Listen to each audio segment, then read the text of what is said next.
The first time the black wolf wrapped himself around Wren Hollis's bare feet. She was sitting on the edge of her cot in the kennel wing, rubbing warmth into her toes with hands that smelled of lavender and goose grease. The wolf was enormous, black as a chimney flue, with one ear notched like a torn page, and he flowed across the stone floor without a sound and coiled his whole massive body around her ankles, the way a scarf wraps a throat. Wren went very still. Then she laughed, soft and startled, and the sound bounced off the stone.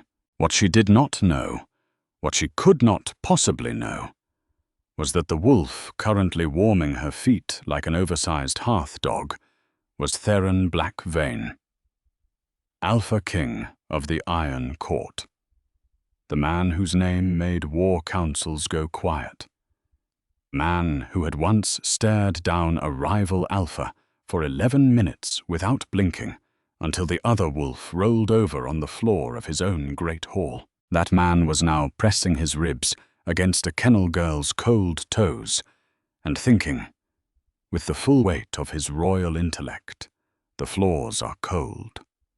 That is all this is. The floors in this wing are stone, and stone is cold, and any wolf of sound instinct would address the problem. It is a matter of circulation. It is practically medicine. He had told himself he would stay one night. He had been telling himself that for 6 days. It had started in the frost garden on the north side of the keep, where the healer girl went every evening to cut comfrey before the ground hardened. Theron had been running the walls in wolf form, which he did when the council chamber made his skin feel too small, and he had put his paw down wrong on a shard of slate. A shallow cut. Barely a cut. An insult of a cut. He had been standing there looking at it with the mild irritation of a king inconvenienced when the girl came around the yew hedge with her cutting basket and saw him, a black wolf the size of a pony, bleeding on the frost. Any sensible person would have screamed. The kennel girl set down her basket, crouched, and held out her hand, palm up, fingers loose, and said, "Oh, you poor enormous thing. Who left you out here? Poor enormous thing." No living soul had addressed the Alpha King in such terms since his grandmother died. He should have left. He was leaving. He was absolutely in the process of leaving when she opened her coat, took out a heel of dark bread and a strip of dried mutton clearly meant to be her own supper, and set them on the frost between them. She was thin. He could see it in her wrists. She was giving a strange wolf her supper anyway. And the wind was carrying her scent to him, lavender and wood smoke, and something underneath that made the wolf inside him sit down like a struck bell, and Theron Black Vein, conqueror of the northern passes, walked forward and ate the bread out of a kennel girl's hand. She bandaged his paw with linen torn from her own hem. Her fingers were quick and certain, the fingers of someone who had set the legs of hunting hounds and stitched the torn ears of fighting rams, and she talked the entire time in a low, running murmur, the way healers do with frightened animals. "There now, that's not so bad, is it? Big, dramatic thing like you, bleeding all over my comfrey. I'll call you Soot. You look like something that fell down a chimney and decided to be furious about it. Soot." I would have the tongue of any man who called him that. He decided, gazing up at her, that from her it was acceptable. He told himself he would follow her to shelter, confirm she was safe, and go. That was 6 days ago. He knew her whole life now, because the keep servants talked over the kennel fence, and because she talked to him, endlessly, wonderfully, as if he were a very large diary. Wren Hollis, 23. Cast out of the Ashfall pack 3 winters past, and she had told him why on the fourth night, her voice gone flat the way voices do when a wound has scarred over crooked. During the border skirmish, a whelp from the enemy pack had been left behind in the retreat, hind leg shattered, screaming in the snow. Ren had splintered it, fed it, carried it to the border stones, and set it where its own kind would find it. For this, her alpha had named her traitor in front of the assembled pack, and her aunt had said nothing, and her cousins had said nothing, and the silence had been worse than the shouting. She had walked south with a healer's satchel and her mother's lavender salve recipe and nothing else, and the Iron Court's kennel master, a practical man, had hired her because she could pull a breech pup at 2 in the morning and never once complained about the cold. The cold. That was the thing. Her cell off the kennel wing had a stone floor and one brazier that the steward filled with the cheapest coal, the kind that smoked more than it burned, and her feet were always cold. Theron had a solution to this problem. The solution was 190 pounds of royal wolf wrapped around her ankles every night, and if his beta ever found out, Theron had decided he would simply have the man exiled, executed, or promoted to somewhere very far away. "Your paw's long healed, you know," Ren said now, wiggling her toes against his flank. "You're not fooling anyone, Soot. You just like it here." The wolf gave her a look of wounded dignity and did not move. "Fine," she said, and pulled her blanket over her shoulders and slid down into the cot, and her cold feet burrowed against his side like two small, determined animals, and the Alpha King of the Iron Court closed his eyes and thought, "One more night. One more night, and then I stop this madness forever. I was wrong. It was going to get so much worse." It began with the stockings. Ren owned 3 pairs of wool stockings, grey, much darned, and she washed them in the trough behind the kennels and hung them on the line by the smokehouse. On the 7th morning, 1 pair was gone. On the 9th morning, another. She stood at the empty line with her fists on her hips and accused the smokehouse cat, who was innocent.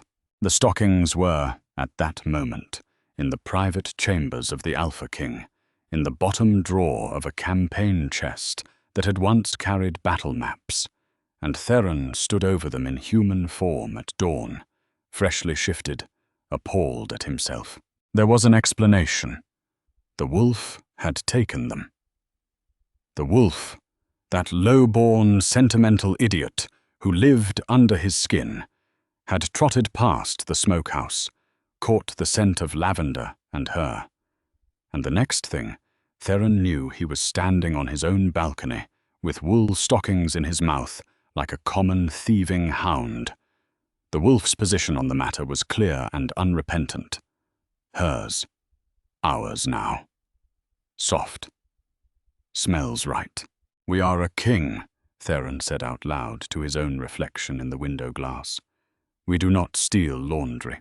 The wolf, deep in his chest, radiated the smug warmth of a creature who knew exactly whose feet he would be warming by nightfall. His beta, Garrick, a scarred, grey-templed man who had known Theron since they were both pups, noticed the change the way betas notice everything. He noticed the king vanishing at dusk. He noticed black wolf hairs on the royal cloak. He noticed one morning a single grey wool stocking peeking out of the campaign chest, and he looked at it, and looked at his king, and raised one eyebrow exactly half an inch. "The kennel wing has reported a laundry thief," Garrick said mildly. "Foxes," said the Alpha King, sovereign of 9 packs, without blinking. "The keep has foxes."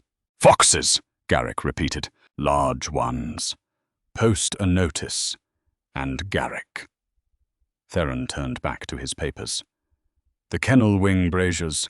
The steward buys smoking coal. Have it replaced with seasoned oak. All of it. Today." "Any particular reason, my king?" "Circulation," said Theron, is important for the hounds.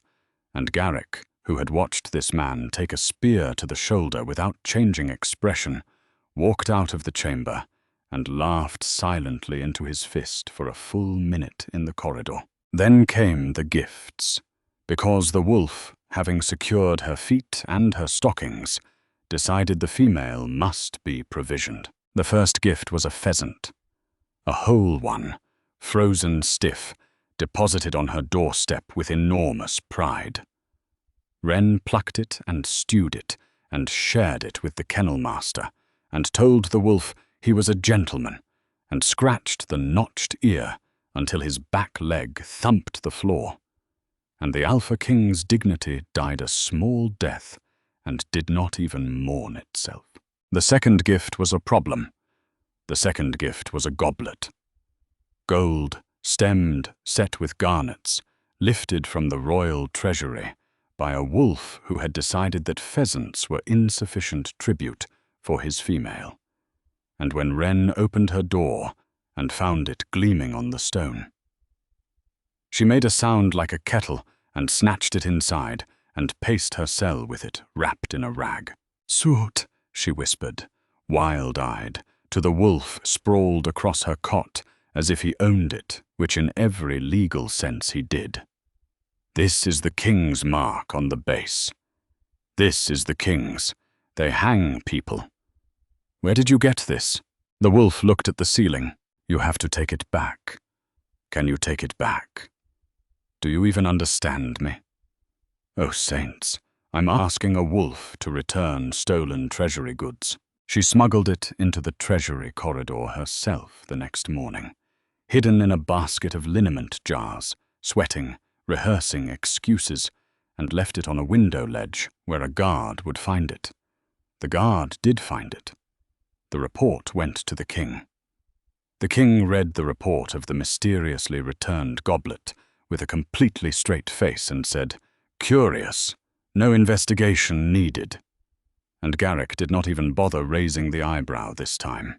The third escalation was the bath. It was Wren's fault, in fairness, or at least this is what Theron told himself for the rest of his life. Soot had come back from wherever he vanished to at dawn, with river mud dried into his coat, and something unspeakable rolled into his left shoulder, and Wren had taken one look at him, pointed at the big copper hound washing tub, and said, "In." The Alpha King of the Iron Court did not bathe in hound tubs. The Alpha King of the Iron Court got into the hound tub. She poured warm water over his back with a wooden pail and worked lavender soap into the black fur with both hands, strong fingers digging down to the skin, and she scrubbed behind the notched ear and under the jaw, and told him about her mother, who had taught her the salve recipe and died coughing the winter. Wren turned 15, and about how she used to think being cast out was the worst thing that had happened to her. But lately she wasn't so sure. It wasn't the best, because Ashfall had never once been warm. Not really. And this draughty kennel with its hounds and its smokehouse cat and its ridiculous stray wolf felt more like a pack than her pack ever had. Theron sat in the tub with soap in his ears and understood that he was in catastrophic trouble, because here was the other half of it, the daylight half, the half that made the wolf inside him pace and whine. Twice now she had been summoned before him in human form. Once when his hunting hawk tore a wing and the falconer was drunk, and the kennel master said, "The Hollis girl has the best hands in the keep." And she had come to the mews and stood before her king with her eyes down and her shoulders tight, and treated the hawk with those same certain fingers, while Theron stood 3 feet away, radiating cold authority, because he did not know how to do anything else in this body. She had been afraid of him. He had smelled it on her, under the lavender. Afraid of him, the man. while every night she slept with her feet buried in his fur. "Will that be all, my king?" she had said to the floor. And Theron, who could have said anything, who wanted to say, "Your brazier coal was an insult, and I have fixed it. And I know about Ashfall, and they were fools, and you are warm, you are the warmest thing in this entire frozen court," had said, "Yes, go." That night the wolf had brought her both stolen pairs of stockings back, and dropped them in her lap like an apology. And she had laughed until she cried, and never knew who the apology was from. The near disaster came in the 3rd week. She was rubbing salve into an old scar on the wolf's shoulder, a long pale seam under the black fur, and her hands slowed. "That's strange," she murmured. "The king has a scar just here. I saw it at the harvest when he gave the oath bare-shouldered. Same side, same length." Her fingers traced it. The wolf had gone rigid as a hearthstone. Same shape, even. A silence in which the fate of a kingdom's dignity hung by a thread. Then Wren laughed at herself and scratched his ear. "Listen to me. Next I'll be saying you've got his scowl. Though you do, you know. You've exactly got his scowl." The wolf exhaled. Theron, inside him, made a note to wear a cloak at all future assemblies until the end of time. The trouble, when it came in a gilded carriage with sunburst banners, and its name was the Sunfall Delegation. Prince Cassian of the Southern Reach arrived with 40 riders.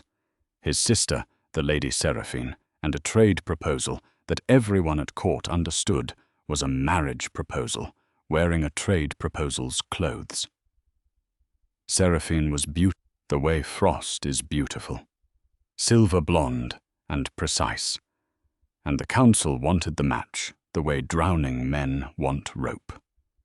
Grain roots, border peace. An alpha king of 31 with no Luna and no heir. The elders had been circling the subject for 2 years, and now the rope was here in the great hall, curtsying. Theron endured the welcome feast with the expression of a man being fitted for a coffin. It was Cassian who caused the first incident. The prince's falcon, a sleek southern Saka, had taken Orstein sick on the road, and someone told someone who told the prince that the Iron Court had a girl with the best hands in the keep. And so Wren was summoned to the Mews again, and Prince Cassian came with her, and he was everything Theron was not. Easy. Golden. Quick to laugh. He leaned against the Mews wall while Wren coaxed a wing open, and he asked her name, her actual name, and where she'd learned. And when she said Ashfall, his face did something complicated, and he said, "The healer they cast out over the enemy whelp." That story crossed the border, you know. My grandmother heard it, and said any pack that exiles its kindest wolf deserves its winters. Wren's hands stopped on the falcon's wing. No one had ever said it to her like that. Like the shame belonged to them and not to her. Cassian sent her a cloak the next morning. Fox-lined, southern-made, the color of good wine.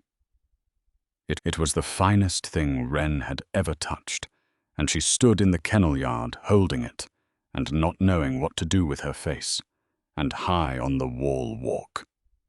The Alpha King watched, and something in his chest turned over slowly, like a great wheel beginning to grind. I was aware, distantly, that he was gripping the parapet hard enough to whiten his knuckles.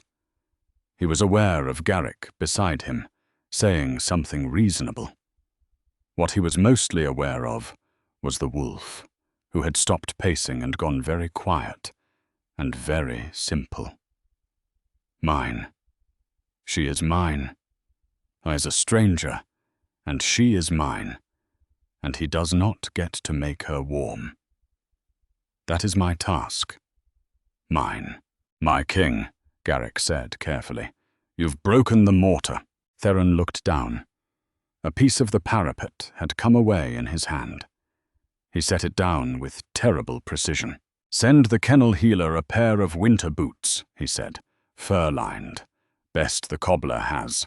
From the crown, from no one, unmarked." A pause. "And find out how long the Sunfall party intends to stay." The boots arrived at Wren's door with no note, and she turned them over and asked the kennel master and the laundress and the smokehouse boy, and no one knew. And that night she held one boot up in front of the black wolf and said, "The strangest thing, Soot. First stockings vanish, then boots appear. This keep has the most confusing thieves in the 9 packs."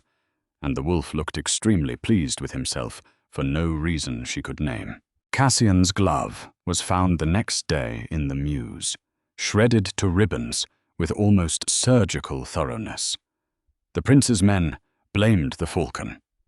The falcon, had it been able to speak, would have testified that it watched an enormous black wolf do the deed with slow, deliberate, vindictive care, maintaining eye contact with the glove the entire time. But it was Seraphine, in the end, who moved the story where it was going. The Lady of Sunfall was not a fool, and she was not, in her own cold way, unkind. She had come north to be a queen, because that was what she had been raised for, the way hawks are raised for the fist, and within a week she had noticed what the council had not. That the king vanished at dusk, that he watched the kennel wing from the wall walk. Seraphine had watched her own mother spend 30 years married to an alpha whose wolf slept outside her door, and never once inside it had watched her mother set 2 cups on the table. Every evening of her life and drink alone from one of them, and something in Seraphine had gone quiet and careful, looking at Theron Blackvein, because she recognized the shape of that future the way you recognize a road you have already walked. Her captain, Vale, had no such reflections. Vale had a lord's ambitions and a soldier's methods, and he had come north to make his lady a queen, because a queen's captain is halfway to a lord. He saw the kennel girl for what she was, an obstacle the size of one thin omega. He decided to remove it. Wren was cutting comfrey in the frost garden 3 nights later, the last of it, working by lantern light because the ground would harden within the week, when she heard boots on gravel and turned and found 3 men in southern colors between her and the keep. "Nothing personal, girl," Vale said, and he almost meant it. "There's a grain cart leaving for the border at dawn. You'll be on it, over it, and gone. And everyone here will think you ran off with a peddler. You've been cast out before. You know how it's done. Walk quiet and no one gets hurt." Wren did not walk quiet. Wren threw the lantern. It bought her 4 seconds. She made it as far as the yew hedge before a fist closed in her hair and yanked her off her feet, and she hit the frost hard enough to see white. And she heard, very clearly, cloth tearing, her own sleeve, and a man swearing. And then she heard something else. She heard the hedge come apart. The black wolf did not growl. That was the terrible thing, she thought later. Soot always grumbled, groaned, sighed like a put-upon old man. The thing that came through the yew hedge made no sound at all until it hit the first man. And then the only sounds in the frost garden were southern soldiers screaming and a wet snarl, like the world's seam ripping open. Vale was a veteran. Vale got his sword out. Vale put a crossbow bolt from his second man's weapon to good use as a distraction, and the bolt took the wolf high in the shoulder, and the wolf staggered, and Vale came in fast and low with steel, at a wounded animal, at her wolf, and Wren screamed, "Soot, no, run!" And the wolf did not run. The wolf stood up, not the way animals stand, the way a wave stands before it breaks. Black fur ran like poured water. Bones moved under it, with a sound like green wood bending. And between one heartbeat and the next, there was no wolf in the frost garden. There was a man, bare-shouldered in the freezing dark, crossbow bolt buried in the muscle below his collarbone, black hair, eyes catching the fallen lantern's last light, and even bleeding, even half-shifted with the wolf still in his teeth. Every man in that garden knew exactly who he was, because there is only one face in the 9 packs that stamps the coins. Vale's sword arm simply stopped, the way a clock stops. "My king," he whispered. "Kneel," said Theron Blackvein, and the word was not loud, and all 3 men hit the frost as if their strings had been cut. Then he turned, bolt and blood and all, and looked at Wren. She was sitting in the ruined comfrey where she had fallen. She looked at his face.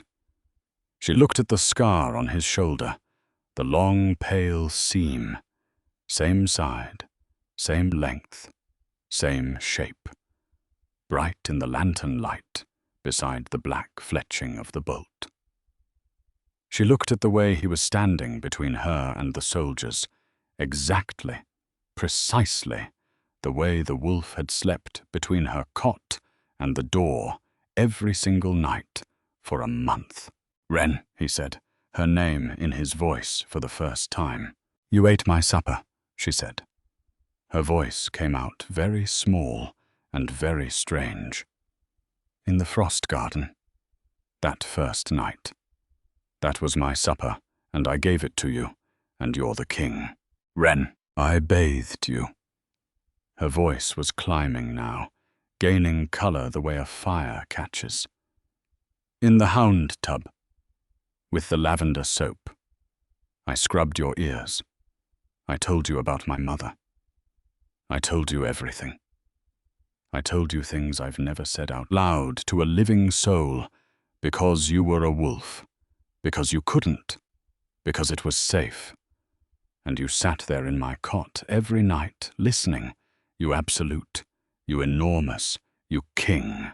The guards had arrived by then, the keep's own, pouring into the garden with torches, and Garrick at the head of them, taking in the scene, the kneeling southerners, the bolt in his king, the small, furious Omega, and arriving instantly and correctly at the conclusion he had reached weeks ago. "The stockings," Wren said, with the dawning horror of a woman doing arithmetic. "The laundry thief. There were no foxes, were there? There were never any foxes." "There were no foxes," Theron admitted. "The goblet, the treasury goblet. I smuggled the king's own goblet past the king's own guards to protect a wolf who was the king. You were," he said, "very brave about it. The boots were me. The oak coal was me. The incident with the laundry, all 3 incidents with the laundry, also me." He was swaying slightly. There was a great deal of blood. He did not appear to consider this relevant. "Wren, I meant to stay one night. One night. I have been leaving," said the Alpha King of the Iron Court, "every single morning for a month." And then his knees went, and it took Garrick and 2 guards to catch him, and the last thing he heard before the dark came up was Wren Hollis shouting for hot water and clean linen. "And get him inside, you idiots! Mind the bolt!" in a voice that expected to be obeyed, and was. She dug the bolt out of him herself. She was still furious. These facts were not in conflict. She packed the wound with her mother's salve, while the court physicians hovered and objected and were ignored. And when he woke on the second morning, she was asleep in a chair beside the royal bed with her feet, her perpetually cold feet, tucked up under her. And the moment he stirred, she opened her eyes and said, "Don't." Don't what? Whatever kingly thing you're about to do. Summon me. Explain me. Decree at me. Don't. She looked exhausted and small and completely unbending. You let me tell my secrets to a wolf. You knew, and you stayed, and you let me. That wasn't the wolf's doing. That was yours. Yes, he said. No excuse offered. She had expected excuses. The bare yes knocked her sideways. I need, she said, to be angry for a while. And I can't do it here, with you looking like that, all bandaged and penitent. I'm going back to the kennels. Wren, don't follow me. A pause. Her chin came up. Either of you. She was angry for 4 days. It would have been longer, except for the small discoveries. The first was the coal. She went to fill her brazier and really looked, for the first time, at the seasoned oak that had appeared a month ago, and asked the steward, who checked his ledger, and the order was in the king's own hand, dated the morning after she had once, mentioned to a sleeping wolf that the smoke made her cough. The second was under her cot. Wool rugs, 3 of them, thick ones, which she had assumed the kennel master had scrounged. The kennel master had scrounged nothing. They had arrived unmarked weeks ago, the same week she had joked to the wolf that the floor stole the heat from her bones. The third was a note in the Muse logbook, in the falconer's clumsy hand. King's order. The healer, Hollis, to be given first claim on kitchen scraps for her animals, and her wages raised, and no man to trouble her on his displeasure. Dated the day after Vale's men had first ridden through the gates. He had been listening. All those nights, she talked to a wolf who couldn't answer. Someone had been answering. Quietly. In coal and wool and ledger lines. In the only language a man that locked up knew how to speak. And Wren sat on her cot in the kennel wing, with the logbook page copied out in her lap, and cried, and got it out of her system, and blew her nose, and went to war. Because the council, in its wisdom, had chosen that same week to force the question. They convened in the great hall, all 9 elders and the Sunfall delegation, to formally propose the Seraphine match before the assembled court, on the theory that a king recovering from an assassination scandal needed a strong alliance more than ever, and that whatever had happened in the Frost Garden was best buried under a wedding. Vale was in chains, and his lady had not spoken one word in his defense, but Sunfall's grain roots had not stopped existing, and old men are old men. The chief elder was 3 sentences into the benefits of the union when the doors opened and the kennel healer walked into the great hall in her patched grey dress and her fur-lined boots, and the entire court turned, and Theron Blackvein rose from his throne so fast the crown was still settling as he came down the steps. "My king, the session," the chief elder began. "The session," said Theron, "is concluded." He crossed the hall to her. In front of the 9 elders, the southern prince. The assembled banners of the Iron Court and the frost-pale Lady Seraphine. The Alpha King stopped an arm's length from an exiled Omega who smelled of lavender and hound liniment, and he did not decree, and he did not summon. He asked. "You said you needed to be angry for a while," he said. "Is the while over?" "That depends," said Wren Hollis, in front of everyone, "on whether the king is planning to keep listening the way the wolf did." "The wolf," Theron said, "was always me. The listening was always me. Wren, everything that was warm was always me. I don't know how to be that man in daylight yet. I am asking you to teach me." The hall was so silent that everyone heard her swallow. "The floors in here are very cold," she said unsteadily, which was not a yes in any language except theirs.